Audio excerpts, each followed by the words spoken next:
प्रधानमंत्री नरेंद्र मोदी ने India TV के साथ एक्सक्लूसिव बातचीत की। इस बातचीत में पीएम मोदी ने एनडीए के लिए 400 पार का टारगेट क्यों रखा, इसका उन्होंने बड़ा इंटरेस्टिंग जवाब दिया। ये आपको सीधे उनका जवाब सुनाते हैं। ध्यान से सुन लीजिए, आपको भी उससे वही आवाज सुनाई देगी। अब की बार 400 पार। अगर आप ट्रेन में जाएंगे इस बार जी, और ट्रेन की पटरी की जो आवाज आएगी, जरा मन में याद कर लीजिए, पटरी भी बोलती है अब की बार 400 पार। नितिन, सबको ट्रेनिंग किसने दी है लेकिन अब की बार 400 पार की? देश की जनता ने ट्रेड किया है लोगों को। ऑपोजिशन की प्रॉब्लम ये है कि ये 400 पार क्यों बोल रहे हैं? हम ऑलरेडी 19 से 24 में 400 है, इसलिए मैंने कहा 400 पार। हम एनडीए के रूप में और एनडीए प्लस जो हमारा हाउस का परफॉर्मेंस रहा है वो 400 वाला रहा है 19 से 24। और अब कोई भी बच्चा अगर 95 मार्क लाएगा तो भी उसके माँ बाप यही कहेंगे कि भाई 99 कैसे लाओगे। तो मैं भी कहूँगा कि भाई 400 तो दिया था, अब 400 पार करो। दूसरी बात है कि विपक्ष की नकारात्मकता इतनी है कि उनको भी सजा मिलनी चाहिए। वो जहाँ है वहाँ से नीचे आने चाहिए ताकि उनको पता चले कि विपक्ष का कंस्ट्रक्टिव रोल भी होता है। उन्होंने कहा मोदी जी की 150 सीट, मैक्सिमम 150 सीट। ऐसा है, पहले वो उनको किसी ने समझाया, उनके जो भी एडवाइजर हैं, कि आप ये बंद करो भाई, मोदी 400 नहीं लाएगा, मोदी 400 नहीं लाएगा, बंद करो, ये तो आप मोदी का एजेंडा बोल रहे हो। तो किसी ने समझाया कि ऐसा करो, चिल्ला चिल्ला करके बोलो कि पहले बोलो 170, फिर बोलो 150, फिर बोलो 120, और हो सकता है अब वो 100 से नीचे वाला बोलेंगे 4 के बाद। आप देखना उनका इंटरव्यू आएगा, उसमें कहेंगे कि मोदी अब 100 भी पार नहीं कर सकता है, ये पक्का है। पीएम मोदी ने ये तो बता दिया कि 400 पार क्यों चाहिए। इसके बाद सवाल ये था कि 400 पार का टारगेट मिलेगा कैसे। इस पर मोदी ने कहा कि इस बार दक्षिण भारत में भी बीजेपी के पक्ष में लहर है। दक्षिण भारत में नतीजे बहुत से लोगों को आश्चर्य में डालने वाले होंगे। सब ये पूछते हैं कि अच्छा, मोदी जी ने कह तो दिया 400 या बीजेपी की 370 सीटें बढ़ेंगी कहां से, ये तो नहीं, ये कोई नहीं बता रहा है। आप और ये एक फैक्ट भी है। ओहो मेहरबान, फिर गलती कर रहे हो। हम ऑलरेडी 400 है। नहीं सर, जैसे नॉर्थ में आप 90%, 100%। अरे भाई सुन लीजिए, हम ऑलरेडी 400 है, ऑलरेडी 400 है। अब मुझे 400 पार करना है। 400 पार। तो ये कोई कठिन काम नहीं है। दूसरा, ये नॉर्थ आप जो कहते हैं, मैं नॉर्थ का बहुत आभारी हूँ कि उन्होंने भारतीय जनता पार्टी को बहुत बड़ी ताकत दी है। लेकिन ये भी पता होना चाहिए, क्या गुजरात को नॉर्थ में गिनेंगे? नहीं, ठीक है। क्या आप महाराष्ट्र को नॉर्थ में गिनेंगे? आप गोवा को नॉर्थ में गिनेंगे? आप कर्नाटका को नॉर्थ में गिनेंगे? क्या उड़ीसा को नॉर्थ में गिनेंगे? आसाम को नॉर्थ में गिने? इन सबसे भारतीय जनता पार्टी को समर्थन मिल रहा है भाई। आप कुछ लोग तो स्टडी तो करो भाई सर। लेकिन साउथ में आपने बहुत फोकस किया इस बार। बहुत भारतीय जनता पार्टी कर्नाटक साउथ में है कि नहीं है? जी। हम सरकार बना चुके थे, हम मैक्सिमम सीटें जीत करके आए। गोवा साउथ में है कि नहीं?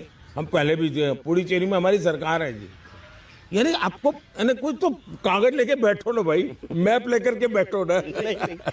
तमिलनाडु और केरल, यहाँ बहुत लोगों को दिलचस्पी, स्पेशली तमिलनाडु में बहुत दिलचस्पी है कि बीजेपी का स्कोर कैसा रहेगा इस बार। तमिलनाडु, केरल, आंध्र, कर्नाटका, तेलंगाना, उड़ीसा, सब जगह पे भारतीय जनता पार्टी अभूतपूर्व परिणामों के साथ आएगी।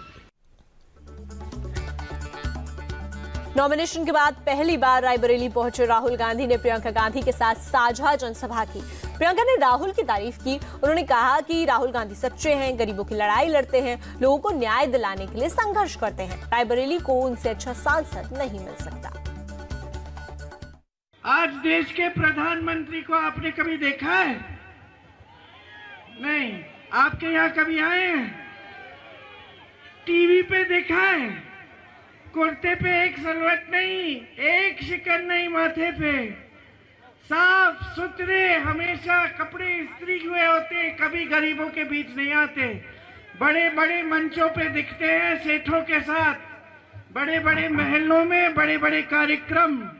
और ये जो दिन रात आपके बीच आने का काम करते हैं, आपको समझने की कोशिश करते हैं और आपके संघर्षों को सुलझाने के लिए नीतियां लाते हैं। भाई है मेरे, सच्चा दिल है, सच्चे इंसान है, मंच पर खड़े होकर चुनाव के लिए, राजनीति के लिए, सत्ता के लिए आपको कभी गुमराह नहीं करेंगे। इनमें साहस है, वीरता है, सच्चाई है।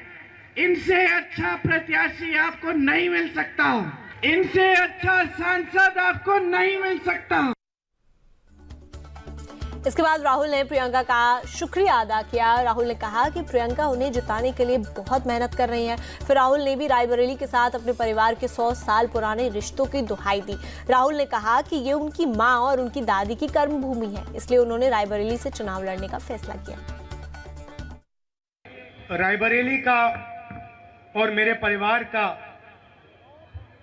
शायद हिंदुस्तान में सबसे पुराना रिश्ता है।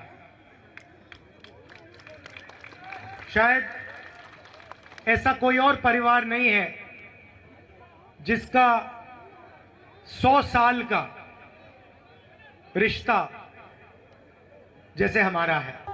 देखिए, राजनीतिक रिश्ता एक होता है, मगर पारिवारिक मोहब्बत का रिश्ता भी दूसरा होता है। और मैंने 4000 किलोमीटर कर नफरत के बाजार में मोहब्बत की दुकान खोली और मोहब्बत की दुकान छोड़ो, आपने यहां मोहब्बत का मॉल खोल दिया है, सुपरमार्केट खोल दी। दूसरी तरफ बीजेपी ने रायबरेली में राहुल को घेरने का पूरा इंतजाम कर लिया है। योगी आदित्यनाथ ने रायबरेली की पब्लिक मीटिंग में राहुल को रामद्रोही कहा। इसके बाद योगी अखिलेश पर आए। उन्होंने कहा कि यूपी के 2 लड़कों का गठबंधन सिर्फ स्वार्थ का गठबंधन है। अगर जीत गए तो मिलकर लूटेंगे और हारे तो फिर टूटकर अलग हो जाएंगे।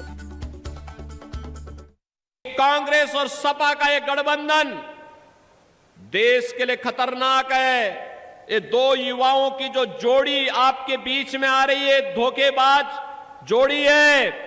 ये कह रहे हैं मिलकर के जीतेंगे, जीतेंगे तो मिलकर के लूटेंगे, हारेंगे तो फिर आपस में छूटेंगे। और बहनों और भाइयों, ये लोग प्रदेश के साथ अन्याय करने के लिए, देश के साथ अन्याय करने के लिए आ रहे हैं।